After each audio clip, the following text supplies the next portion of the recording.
Hello, I am Jaime Elizondo from Real Wealth Ranching, where our goal is to help you achieve maximum profitability while you improve your land the fastest. Today, I am going to talk about the huge impact on forest quality that altitude and latitude has. Have you ever wondered how day length could be important in how grass grows?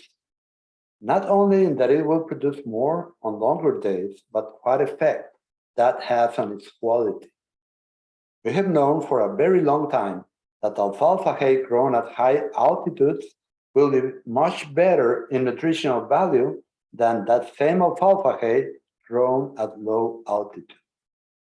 Forages grown at high altitudes are lower in lignin, which makes them more digestible.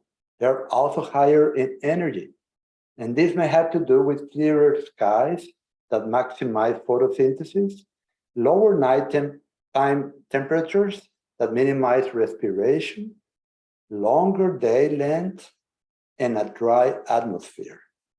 The factors that favor photosynthesis, high solar radiation, long and sunny days, and cool nights increase their quality. Latitude also plays an important role in determining quality of grass. The growing season is shorter than in lower latitudes. Think of Canada compared to the tropics. In high latitude environments, the growing season is short but furious, while in the lower latitude environment, like in the tropics, it is more evenly distributed through the year and is less intense. Day length increases with latitude. For example, in Alaska, the sun can shine for close to 20 hours in the summer, while in the tropics, it will only shine for 12 hours. So due to plants creating energy through photosynthesis during the day and consuming energy through respiration during the night, the quality of the forages grown in Alaska is much higher than in the tropics. Maybe you have seen pictures of huge vegetables, giant vegetables grown in Alaska. That is one of the main reasons. Now, a forest quality is also higher in high latitude environments than in lower latitude environments. And this higher quality translates into better animal performance. If you're one of my Total Grazing program students, you know that the difference between the energy produced by photosynthesis and the energy consumed by respiration is the energy that is left for plant growth and to feed soil microorganisms through root exudates. And you need to know that this is the main pathway to create new humus. The bodies of these root exudates fed microorganisms digested by fungi in the last digestion.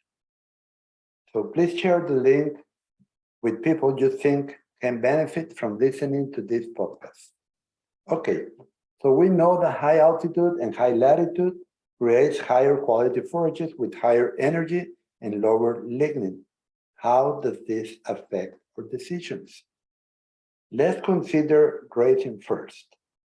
When grazing at higher altitude or latitude, we know that the lignin will be lower. Fiber will also be lower, and ruminants require fiber to ruminate.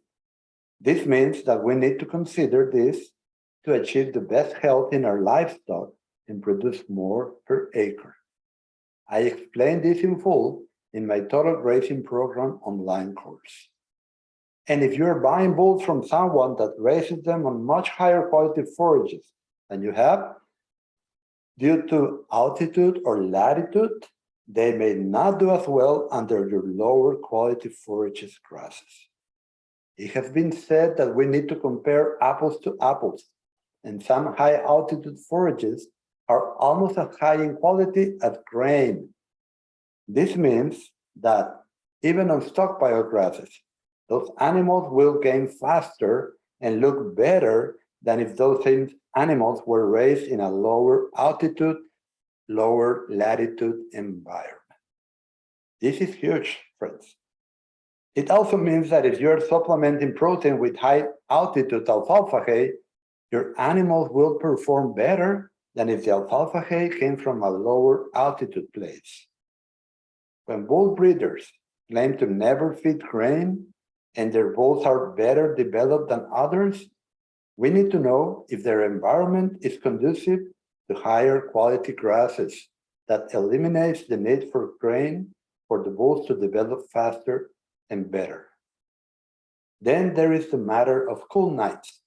When it gets hot during the day, the animal accumulates heat in its body, and if it cools at night, the animal can dissipate the heat off and not reduce its appetite or grass consumption. Their body cells also function better.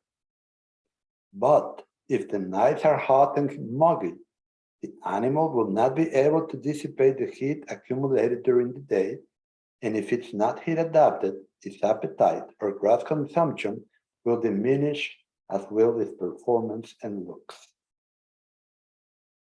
It's important to know this so you can compare correctly when you buy your bulls. Conclusion and recap. 1. Forages grown at high altitude are higher in quality than those same forages grown at lower altitude. 2. Forages grown at high latitudes are higher in quality than those same forages grown at lower latitudes. 3. This is the result of longer days into growing season, cooler nights, drier environment, and all of this result in more energy conserved by the plant.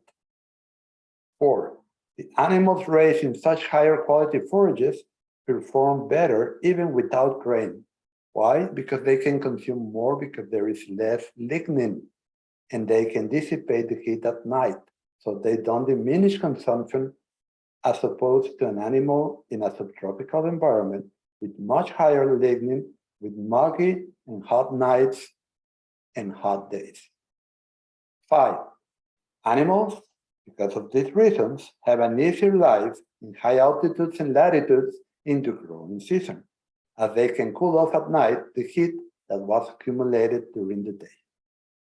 So there you have it, friends.